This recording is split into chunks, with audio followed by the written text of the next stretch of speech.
నెల్లూరు జిల్లా కందుకూరు కాన్స్టిట్యున్సీ.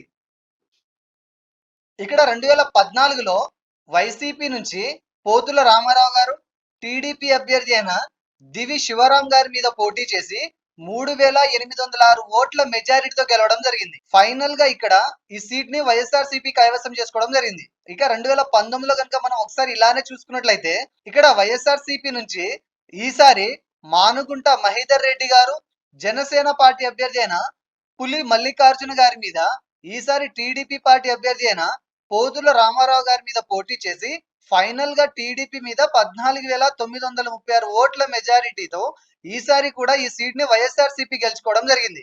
ఇక ఈ 2024 ప్రస్తుత పరిస్థితిని కనుక మనం చూసినట్లయితే ఈసారి టీడీపీ, జనసేన, బీజేపీ కూటమి అభ్యర్థిగా టీడీపీ నుంచి ఇంటూరి నాగేశ్వరరావు గారి మీద పోటీ చేయడం జరుగుతుంది. ఇక వైఎస్ఆర్సీపీ నుంచి బుర్రా మధుసూదన్ యాదవ్ గారు పోటీ చేయడం జరుగుతుంది. ఈసారి వీరిద్దరి మధ్య జరిగే ఈ హోరాహోరీ పోరులో ఏ అభ్యర్థి గెలుస్తారో తెలుసుకోవాలంటే మనం ఒకసారి 2019లో టీడీపీకి, జనసేనకి, వైసీపీకి పోలైన ఓట్ల సంఖ్యని మనం క్షుణ్ణంగా గమనిస్తే మనకు ఒక అంచనా వస్తుంది. 2019లో ఇక్కడ విడివిడిగా టీడీపీకి, జనసేనకి పోలైన ఓట్ల శాతాన్ని కనుక మనం కలిపి చూసుకున్నట్లయితే సుమారుగా 89,000 పైచిలుకు ఓట్లు ఈ రెండు పార్టీలు కలిసి గెలుచుకోగలిగాయి.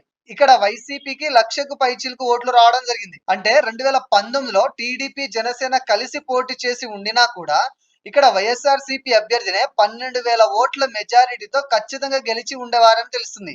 ఇక ఇప్పటి విషయానికి వస్తే ఈసారి ఇక్కడ గెలుపు ఎవరిదేనంటే దీనికి సమాధానంగా ఆ టైంలో ఈ రెండు పార్టీలకు విడివిడిగా పోలైన ఇదే ఓట్ల శాతం ఈసారి కూడా చెక్కు చెదరకుండా అదే విధంగా ఇప్పుడు కూడా రిపీట్ అయితే ఖచ్చితంగా మంచి మెజారిటీతో ఈ సీట్ ని వైఎస్ఆర్సీపీ అభ్యర్థి గెలిచే అవకాశం ఎక్కువగా ఉంది.